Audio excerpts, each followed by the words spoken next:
Keynote at the end. But I can pull something out. But I just want to thank you for coming home, really, because this is really our community. This is our school. We are a community high school. So the only thing I would ask you is to seriously consider hosting the next conference here as well next year. So thank you. Oh, thank you. Thank you.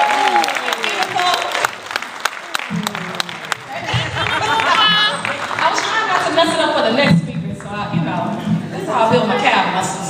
Okay, so see, this is why I'm messing with it. Thank you. Okay, so my name is Dara Cooper. I'm a member of Bugs, proud member here, and also the director of the New York City Food and Fitness here, housed at Bedford-Stuyvesant Restoration Corporation, which is right on the block, and also here at Boys and Girls High. So honored, so proud to be here, and amongst all you beautiful souls. I have the great privilege of introducing a really dear comrade, sister, mentor, friend, fellow comedian. Ain't she funny, y'all? Yes, she is. Amazing, brilliant soul. Brilliant. That is Dr. Monica White. Yeah.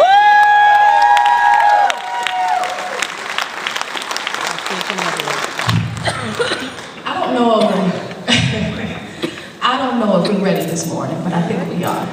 We ready? We're ready. We're ready. Let me give you a little bit. Let me give you a little bit about Dr. White here, who's coming here to bless us. She is the president of the board of directors of Detroit Black Community Food Security Network. We got these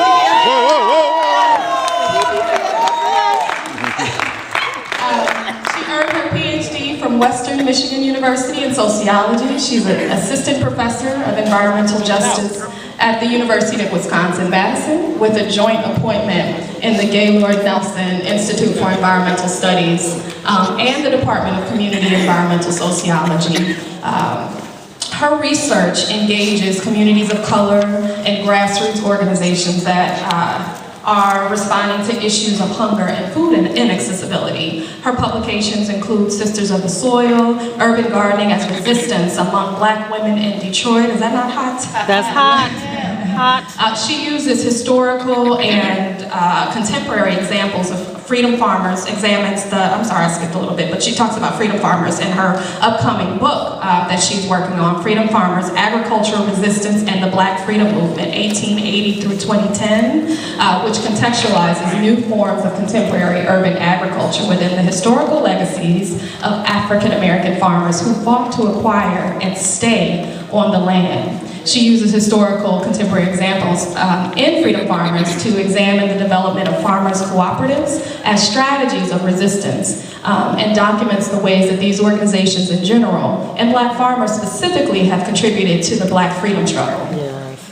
As a result of her scholarship and her community work, Dr. White has received several grants, including a multi-year, multi-million-dollar USDA research grant to study food insecurity in Michigan. She's also received several awards. I mean, you know, I could be here for like 2 days just reading about the sister's bio, but I'm not going to do that. But let me also say what's not in her bio, y'all. Y'all going to be able to catch her on CNN next week. Can we get her? All right.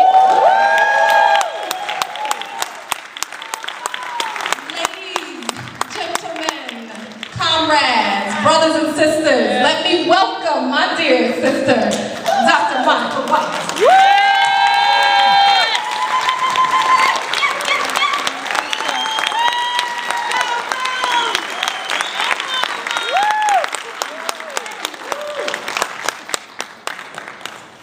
Mo!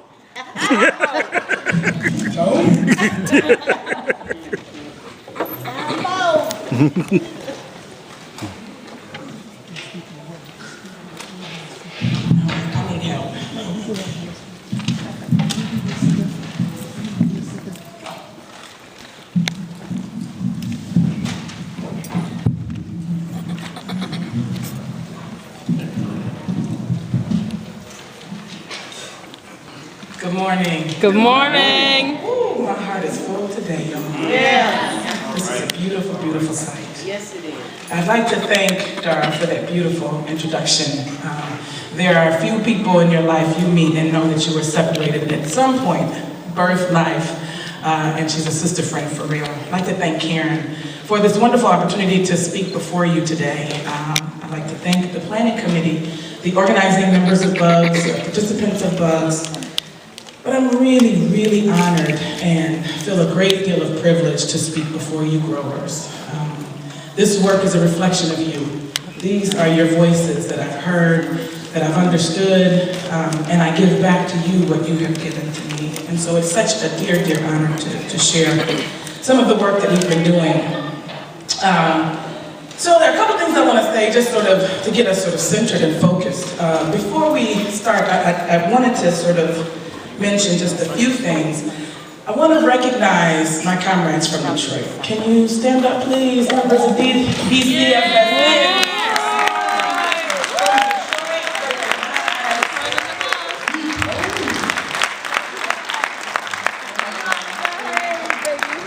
Love you.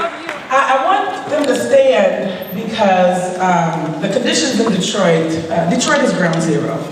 The reality that Detroiters can vote, but their vote means nothing. Issues of water, issues of land, housing, education, everything, it's a crisis. So make sure that you pay attention to the Detroiters. Let's love them up and send them back to the battlefield. Please understand, someone said that as goes Detroit, so goes the nation. Say that. If they can do it to us, they will be doing it to you. And we need to organize a resistance against it. And That's so right. Give us love. Fill us up like a sponge, soak it in, and take it back to your respective homes. But make sure that you identify what are the issues going on in Detroit and what are the ways that you can support our work as we support you. Also want to, I'm not a fan of conferences. I end up going to a lot of conferences. I'm not a fan of them. It usually means a lot of, I got a 16-year-old dog, and then I gotta get my stuff, and I gotta travel. Right, but I have been so excited since the invitation for this moment was offered to me. I feel like everything I've ever done in my whole life has amounted to this one moment. All right now. And so for you, I am grateful. Alhamdulillah.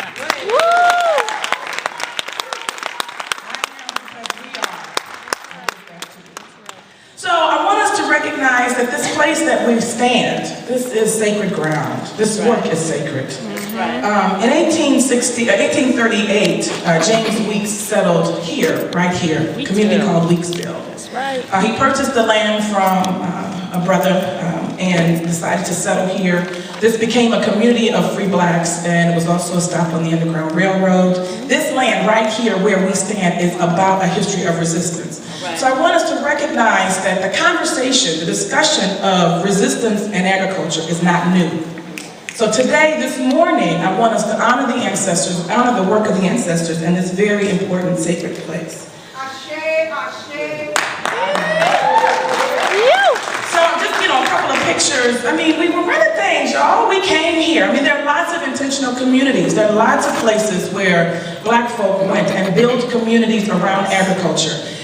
And the thing that, kept coming to my heart as I kept saying, I need to give you all a take-home message. I needed a take-home message. And one thing that came to me was, times are hard, but we've been here before. The only way we get through this is together. Right. The only way. So I'm going to give you some examples of what togetherness looks like, what we can do together. So we had businesses. This is Colored School number 2, circa 1890. This community of Weeksville had churches, schools, homes for both, we cared for the elderly and for children. Businesses. Some say it was one of the largest free black communities in the country. Even had its own baseball team. The first black woman physician was here, and the community developed to over 100 black families right here in this neighborhood.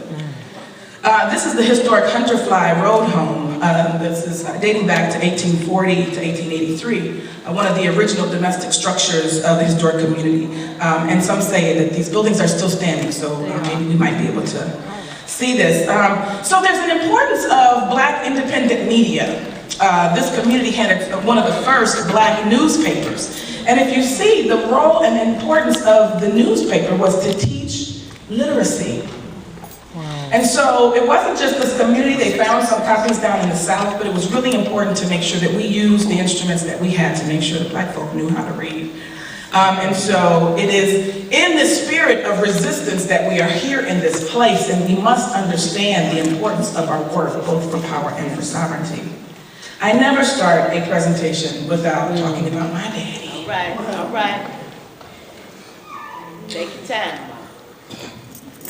So this is my daddy, Dr. Maurice White, who taught me the power of the relationship of the land, taught me the importance of community, and was the first person who told me your voice has power, use it wisely. This is him on the land in Traverse City, Michigan. And he said, I wanted my babies to know a context in and around, outside of concrete jungles, why this work is important. And so it is in honor of him and all of our ancestors who had a relationship with the land. It is his voice that we're trying to bring, and it's our voice that we need to make sure the context through which we understand this work becomes important. So as I moved to Detroit, I wanted to understand Black farmers, and boy, did I have an education. So I'm from Detroit. I went around the world to get across the street, came on back home where folks loved me up, and they said, okay, but before you do anything, we're gonna school you. And what a beautiful education that was. I learned phrases like food sovereignty, food security, and the relationship between land, food, and freedom. So it is for DBCFSN that I am eternally grateful. We love you. So as I look to understand, I did these interviews with members of the Detroit Black Community Food Security Network, and I wanted to understand, wow, this is really deep. This is about politics for us. And so I looked to the literature. I said, where in the literature are our voices? So in doing some of the research, you have to go and you have to look to see who's talking about what do we hear, what is the research saying, the scholarship saying about Black farmers. A lot of folks talking about aging farmers, aging farmer community, that is a crisis. Issues of land loss. We've got folks who talk about the sharecropping and tenant farming and slavery and residuals of slavery. We've got some recent scholarship. Dispossession articulates the history of land dispossession for Black folks, the USDA discriminatory practices. Reed and Bennett talk about Black landowners through time, a community that's been missing. And Ali points us to the Colored Farmers Alliance of 1880. And just sort of says, okay, well, Black folk have been a part of agrarian movements, yet our voices have been muted. There are lots of wonderful, amazing documentaries that are coming out. We've got Gail Myers working on an important project, Miss Vignette, the Black Land Project. We've got Ficaro's work. So I wanted to know, what is missing in the academy? What is missing in the academy? So what I found was missing is a more nuanced analysis, right? If you want young folk to talk about growing food, you've got to stop talking about sharecropping, tenant farming, and slavery. And the kids come out and, they don't know much, and they out there, and, before they get the attitude, they put their hands on, I'm not a slave. But you're like, wait a minute, boo-boo. Wait, our history is much richer than this. So it is incumbent upon us to make sure that the context, the frame, that we are the ones to tell our story. That we are the ones to frame the work within a context of food, land, and freedom. That we articulate this in our music, in our way of living, in our ways of being, and all these things to counter the messages that somehow growing food is oppressive. So I needed to hear a voice of a nuanced analysis of the role of agriculture for Black folk. It could not have been that every economic depression or decline, Black folk have turned to growing. You can't do that if all you have is a frame of oppression. I needed to hear agency. It's not always what's been done, what's been done, what's been done. What have we done? What have we done? I wanted to sort of understand what it is about why Black folk are turning to growing food now, which I think really challenges these assumptions that we have a negative relationship to the land. It is not a relationship, for the record. It is not a negative relationship with the land. It is a negative relationship with the oppressive structures that have held the land against us. There you go. Be sure that when somebody says that you correct them. It's not Black folk don't like to grow. That's right. It's that we were running away from these economically oppressive conditions where growing was taking place. And so, being from the north, you kind of, hear these stories about, oh, we went up north and we And so what I realized going to the South was Black farmers in the South had a different way of understanding resistance. It was a different way of understanding resistance. It wasn't always boycotts, marches, and protests. That growing food for us was resistance. Food was resistance. That's really tough, y'all. Really just trying to understand. And so when you read these documents in the archives, I've been spending a lot of time in the archives, and you read black folks saying, what y'all going up north for? Ain't nothing up there for y'all. That's right. Nothing. Right. You leave here, you leave the land. You are walking away from the land. Why would you do that? Yes. And I say, and we were thinking, oh, we came here for a better fill in the blank, better jobs, better education. So the question is, did we? See? Where are we? Where are our lives? Where is our community? And what do we need to do? So as we are here in this space, I want you all to set an intention.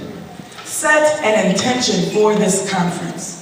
Think about ways you can engage people in, from different places, from the South, from other areas, elders and youth. I want you to think about it and set an intention. So in the beginning of the work, I sort of wanted to ask these two kinds of specific questions. How do Black Detroiters view farming as a resistance strategy? The second question, how do Black Detroiters use the farm as a place to address community health? And so when you talk to and look at the data, we've got some articles that we've produced, published. But mostly, when I started this work, somebody, one of my mentors, I use that term lightly, anyway, so he said, I was leaving one institution and I said, you know what, I'm going to study farmers in Detroit. So he looked at me and he says, you're making a major career mistake. For real though? I said, well, it's interesting because I wasn't asking for advice. I was just kind of telling you what I was going to do. I didn't say, is it okay? You think it's a good idea? I kind of told you. And part of that was because I knew that there was a rich history of agriculture in Detroit. And also, there was a story that needed to be told. So, for you students out there, do not let folk tell you something that you know in your gut ain't true.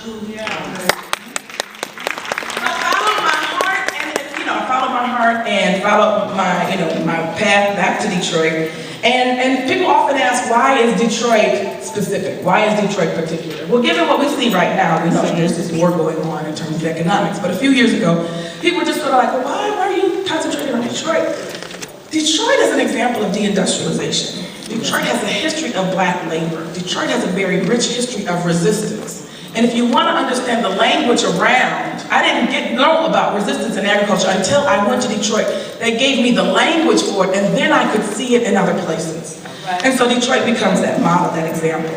And so when you ask farmers, members of the Detroit Black Community Food Security Network, what it is that why we farm, why we garden, some of it is because there's an absence of Black voices in the movement. Some of us garden, grow food because there's a lack of Black voices in talking about healthy food.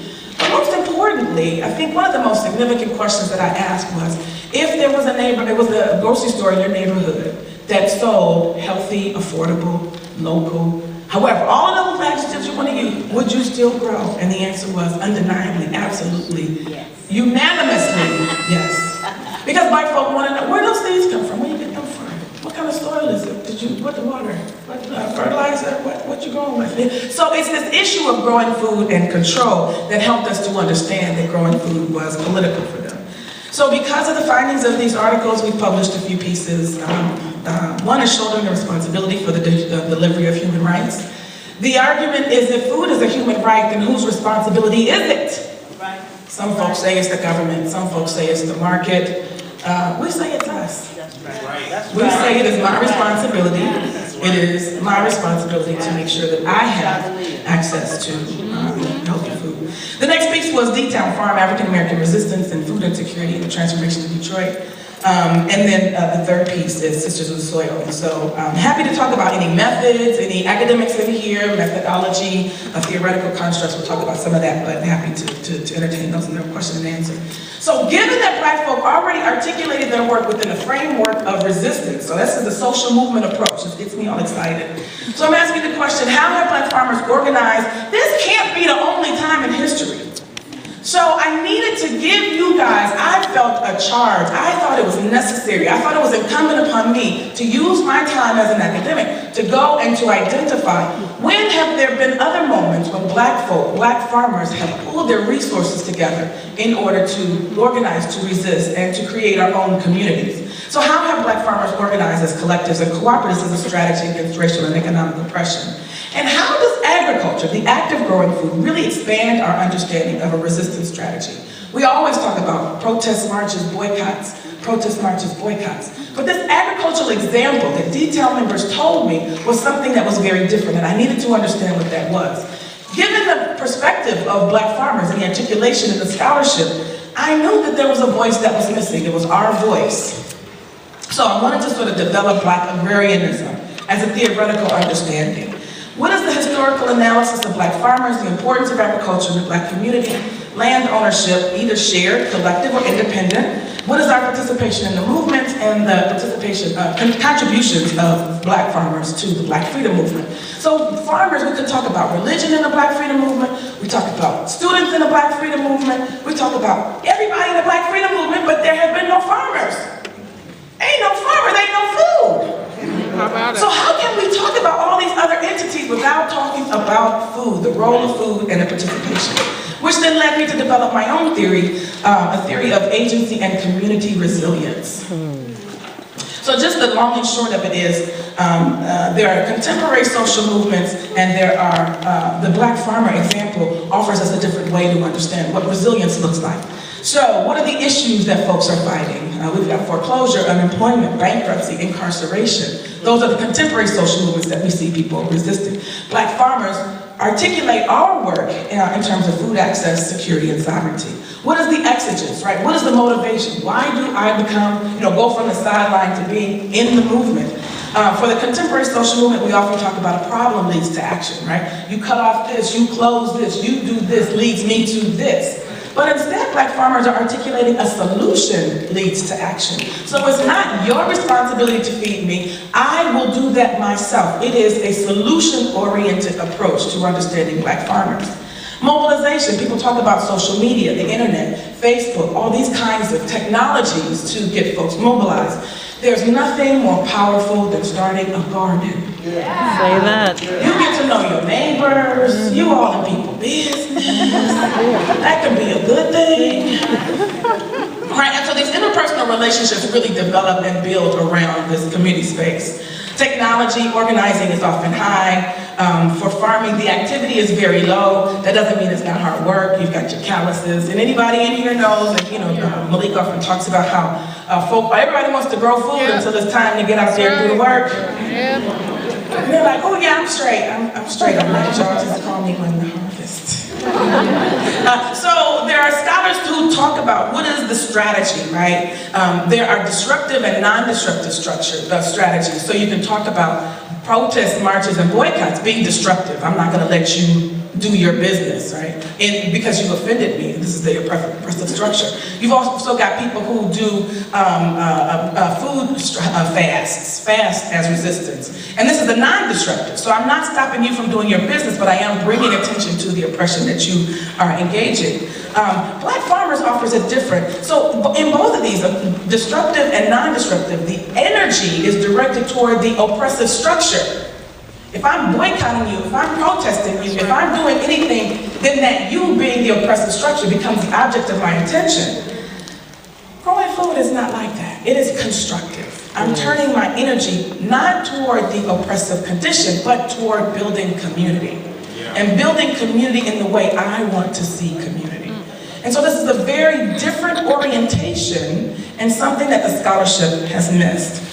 And so in terms of oppressive structures. So given what we know about growing food and the history of resistance in growing food, came up with freedom farmers. And part of that is thanks to Fannie Lou Hamer and her Freedom Farms.